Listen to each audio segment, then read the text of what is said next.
자, 339 오네요. 오늘은 증권시장부 신하영 기자와 함께합니다. 안녕하세요. 안녕하세요. 네.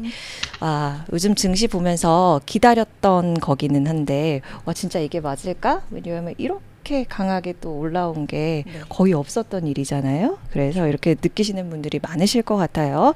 자, 오늘도 앞서 말씀드렸듯이 코스피가 3년 5개월 만에 2,900선을 돌파를 하면서 마무리가 되기도 했습니다. 그런데 이 가운데 특히나 눈에 띄는 업종이 하나 있는데 바로 증권 쪽입니다. 오늘 신하영 기자랑 이 얘기 좀 자세히 나눠볼까 해요. 네.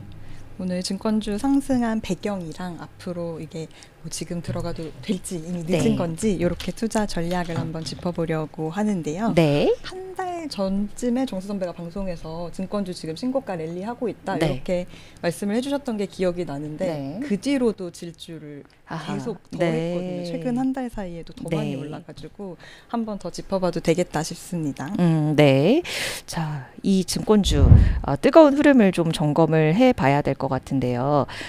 특히나 이재명 대통령 당선 이후라고들 좀 하는데 어떤 배경이 깔려 있는지 좀 하나씩 체크를 해볼까요? 네. 대선 전후로 주가가 크게 뛰기는 했는데 올해 초부터도 조금 이게 꾸준히 올라오기도 했더라고요. 살펴보니까 연초부터 코스피가 또 지난해랑은 다르게 미국 증시 대비해서는 선방을 계속 물론 떨어진 때도 있었지만 선방을 했기 때문에 일단은 1분기 실적이 괜찮게 나왔다. 이런 점 때문에 조금씩 힘을 받다가 이제 대선 국면 접어들면서 증시 부양 기대감 커지는데 하면서 이렇게 확 힘을 받은 것 같아요. 네. 요즘 거래 대금이 다시 늘고 있다. 이게 되게 중요하게 보는 지표인데 이달 초에 투자자 예탁금이 최근에 이번에 오늘 3년 5개월 만에 2,900선 간 것처럼 이달 2일하고 3일에 투자자 예탁금이 3년 만에 60조 원을 넘겼습니다. 이게 증시에 대한 투자자들의 기대감이 어떻다 이런 대표적인 가늠자로 활용이 되는 지표인데 어쨌든 주식시장에 돈이 돌기 시작하면 가장 수혜를 빠르게 많이 입는 곳이 증권사이기 때문에 투자자들 사이에서도 여러모로 지금 이거는 기회다 이렇게 판단을 하면서 분위기가 이렇게 조금 업되는 분위기가 형성이 된 것 같고요. 아까도 짚어주셨고 이따가도 아마 해주실 거지만 오늘 이재명 대통령도 한국거래소에서 뭐 배당 촉진을 위한 세제 개편이라든지 막 그 불공정 거래 근절 이런 거를 언급한 것처럼 확실히 증시 관련 정책에 힘이 많이 실리고 있는 것 같습니다. 배경으로 보면. 그러면 증권주 내에서도 보니까 아까 제가 수급 얘기하면서 오늘 김관 코스피에서 뭘 가장 많이 샀나 봤더니 미래에셋증권이다 그 말씀 드렸었거든요. 미래에셋증권이 아주 대단하더라고요. 진짜 무섭게 오르기는 했습니다. 올해 들어서 오늘 종가까지 계산을 해보니까 142% 상승을 했고요.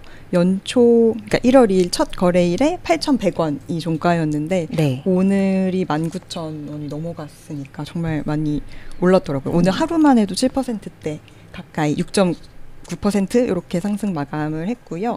장중에도 19,780원 가면서 52주 신고가 또 경신을 했습니다. 우리 차트 볼까요? 차트 한번 흐름을 보여주시면서 정말 얼마 올랐나 우리가 좀 실감을 해볼까요? 알겠습니다. 자, 이렇게 전개됐어요. 오늘 지금 이게 일봉이거든요. 와, 이거 볼까요? 월 기준으로도 우리 한번 볼까요? 월 기준으로도 봤을 때도 지금 계단식으로 이렇게 빨간 계단이 지금 그려지고 있다는 점, 이 얘기를 지금 해주신 겁니다. 진짜 많이 올랐네요. 미래에셋증권이 자기 자본 기준으로 증권사 1위 종목이라서 대장주답게 제일 좀 크게 반응한 걸로 보이고요. 덩치가 크다 보니까 뭐 자산운용, 브로커리지, IB, 자기자본 투자 이런 부분에서 수익 구조가 확실히 다변화되어 있고 또 여기서 나오는 수익도 다른 증권사 대비 조금 크고 알차기 때문에 이렇게 기대감을 제일 빠르게 많이 받아들이는 구조가 된 것 같습니다. 주주환원도 꾸준히 하고 있고요. 여기 사실 미래에셋증권이 제일 많이 오르긴 했는데 요 외에도 한국금융지주가 연초 이후에 74% 올랐고요. 오늘도 여기도 125,500원으로 신고가를 썼습니다. 장중에. 또 키움증권이 70% 가까이 올랐고 삼성증권 50%, NH투자증권 30% 이렇게 연초 이후에 큰 폭으로 올랐고 여기서 네. 표를 한번 보여드리겠습니다. 아, 네. 이 타이밍에 우리가 표를 한번 네. 보면서 더 이게 잘 또 이해해 볼까요? 네. 보는 네. 거랑 이렇게 듣는 거는 네. 눈에 다르게 다가와서 간단하게 그냥 정리를 해봤는데요. 예. 아까 말씀드린 것처럼 연초에 8,000원대에서 오늘 19,440원까지 142% 올랐고 장중에 두 종목 다 신고가 기록한 게 예. 방금 말씀드린 거고요. 네. 최근 한 달 수익률도 보시면 굉장히 많이 오르긴 했습니다. 그러네요. 네, 미래에셋증권이 한 달 동안에만 54% 올랐고 한국금융지주도 40%대 올랐고 여기보다 좀 상대적으로 작은 증권사 아닌가 싶은 곳들도 다 연초 이후나 한 달 기준으로 많이 올랐습니다. 뭐 신영증권 65%, 대신증권 54% 이렇게 올랐습니다. 아, 네. 네. 섹터 전체가 진짜 기대감을 받은 채로 움직였다라는 게 우리 신하영 기자가 아주 직접 써주신 표로 네. 그렇게 증명이 됐어요. 그쵸. 저희가 확인을 하고 왔는데, 네. 네. 그러면 실적은요? 실적도 괜찮나요? 그렇죠. 네. 이게 뭐 개별 종목의 호재다라고 보기보다는 섹터 전체가 좀 기대가 반영된다 이렇게 볼 수 있는 거였고 방금 네. 표에서 확인하신 게 네. 어쨌거나 단기 테마성 상승이면 이렇게까지 같이 막 강하게 많이 가지는 못할 텐데 실제로 1분기 실적이 괜찮았고요. 네. 2분기 실적도 괜찮을 거라서 실적도 어떻게 보면 조금 기반이 탄탄한 것 같다. 저는 이렇게 보여지는데요. 예. 자세히 좀 짚어주시면요. 네. 그 5대 증권사 한국금융지주, 미래에셋, 삼성, NH, 키움 요 5대 증권사의 1분기 합산 순이익이 전년 동기 대비로 10% 조금 넘게 올랐었고요. 2분기 전망도 좋은 게 오늘 FM 가이드 집계에 따르면 요 똑같이 5대 증권사의 이제 2분기까지 더한 올해 상반기 네. 지배주주 지분 기준 단기 순이익이 전년 대비 7%또 증가할 거다. 이렇게 전망이 나왔습니다. 네. 요 실적 치수 조금 주요하게 봐야 될 부분이 있어요? 네.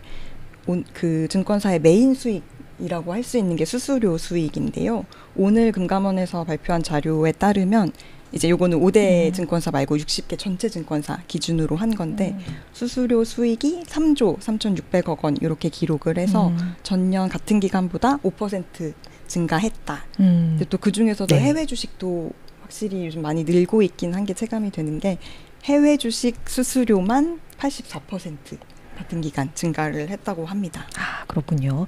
자, 그러면 요 섹터를 뜨겁게 달궜던 좀 다른 이유도 우리가 좀 자세히 살펴볼까요? 네. 네. 아까 말씀드린 뭐 증시 부양 관련 정책들, 뭐 이재명 대통령의 이런 언급들 외에도 네. 조금 크고 작은 이슈가 여러 개 있기는 하더라고요. 예. 일단은 지금 새 정부가 2차 추경 편성 작업에 착수했다는 점, 이 기대감을 되게 이렇게 돋구는 네. 원인 중에 하나고요. 네.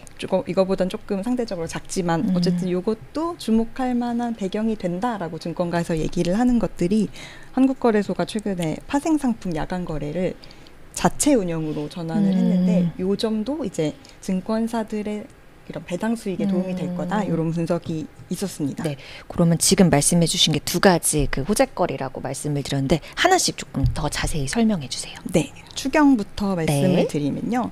현재 추경이 30조 원 이상 규모가 될 거다 이렇게 전망이 되고 있는데 이렇게 유동성이 풀리면서 소비가 진작되고 이렇게 시장에 도는 돈이 많아지면 어쨌거나 증시에는 긍정적으로 작용을 하게 되거든요. 코스피가 마지막으로 3,000포인트 넘었던 때가 그 코로나 장세였던 2021년도였는데 이때도 정부 차원에서 유동성을 엄청 풀면서 이제 갈 곳을 잃은 돈들이 증시로 확 흘러들어오면서 이렇게 막 화랑을 보였던 것처럼 네. 이제 또 정부 주도에서 유동성이 흘러나오면 이게 어쨌거나 전체 다는 아니지만 일부 주식시장으로 흘러갈 가능성이 있다라는 네. 기대감이 네. 있고요. 네. 또 큰 부분에서 조금 더 얘기를 하면 예. 원달러 환율이 최근에 하락을 하고 있고 그러면은 이제 외국인 투자 자금을 좀 유인하는 환경이 될 수가 있고요. 여기에 미국의 금리 인하 기대감이 커지고 있다는 점까지도 되게 온 우주가 도와주는 게 아닌가 싶을 정도로 호재들이 있기는 한 상황입니다. 네. 그러면 이렇게 네. 크게는 첫 번째 요인 좀 봤고요. 네. 네. 두 번째는 그 거래소가 원래 유럽 파생상품 거래소랑 연계해서 그 야간 파생상품 거래를 운영을 했었는데 요거를 이달 9일부터 자체 운영으로 전환을 한다고 발표를 했거든요. 예.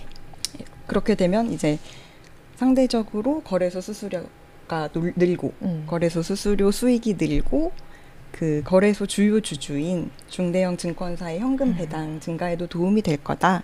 요런 분석까지 나왔습니다. 요렇게 분석한 그 리포트가 하나 더 늘었다. 증권주를 사야 될 이유가 한 개 더 늘었다. 요렇게 표현을 했더라고요.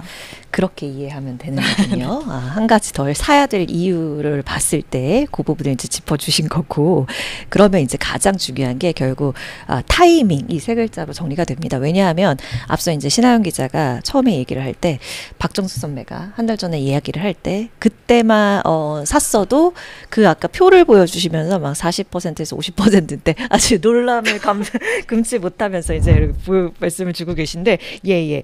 그래서 그 타이밍 이제 들어가도 될지야. 근데 아까 차트 보니까 조금 무섭기도 하고요. 어떻게 봐야 돼요? 네, 연초 이후로는 많이 올랐고 최근 한 달로도 많이 올라서 물론 뜨자마자 이렇게 판단이 갈릴 수가 있겠다 싶기는 한데요.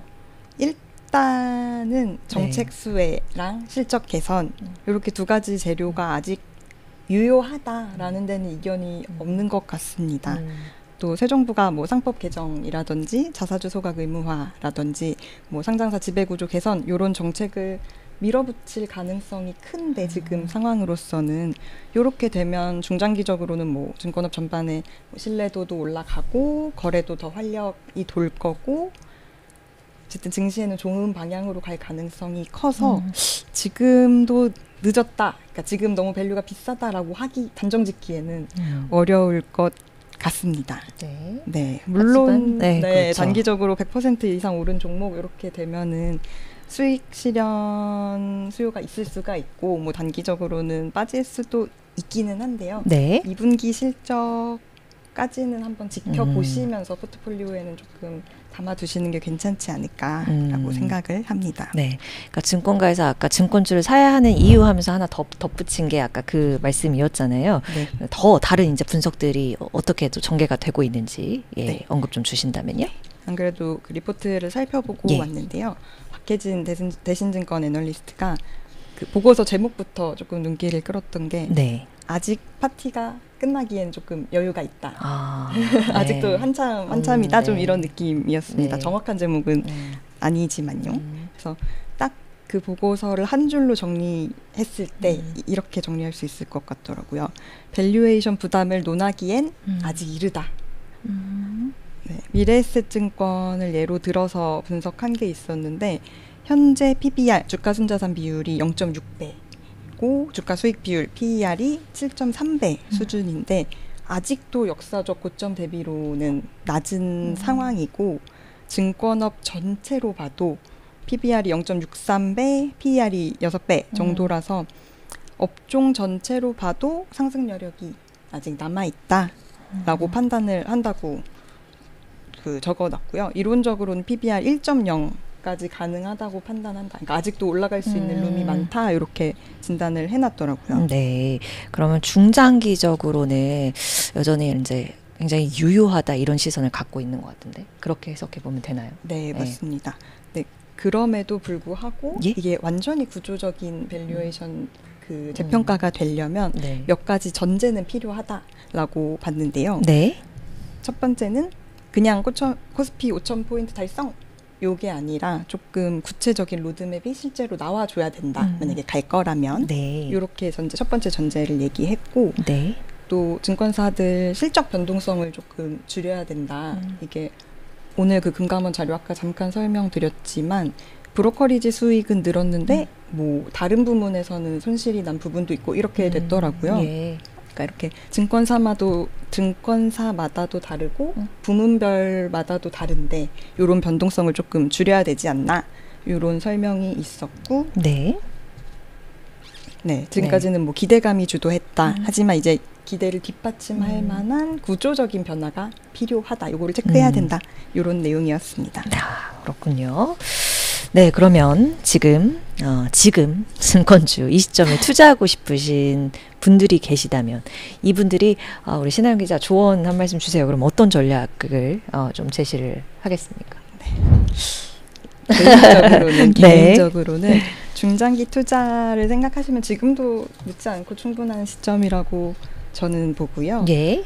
뭐 단기 급등한 종목 같은 경우에는 분할 매수를 하시는 게 안전할 수 있고, 예. 또 그 아까 소개드린 보고서에서는 한국금융지주랑 키움증권을 최선호 종목으로 제시를 했는데요. 그 이유를 보시면 한국금융지주가 투자 일임 라이선스 확보하는 게 되게 경쟁력이 강화되는 요인 중에 하나다라고 진단을 하고, 네. 키움증권은 어쨌거나 예전보단 조금 달라졌을 수는 있어도 그 거래량 자체는 되게 많은, 개인 투자자 거래량이 많은 증권사 중에 하나거든요. 예. 거래대금 증가의 최대 수혜주는 그래도 지금 키움증권이다, 이렇게 진단을 했습니다. 네. 그러니까 지금 막 오른 종목을 사는 것도 유효할 수 있지만 어쨌거나 이런 정책 방향성이랑 실적 이런 부분을 살펴보면서 좀 펀더멘털까지 챙길 수 있는 종목을 중심으로 접근하시는 게 어떨까 싶습니다.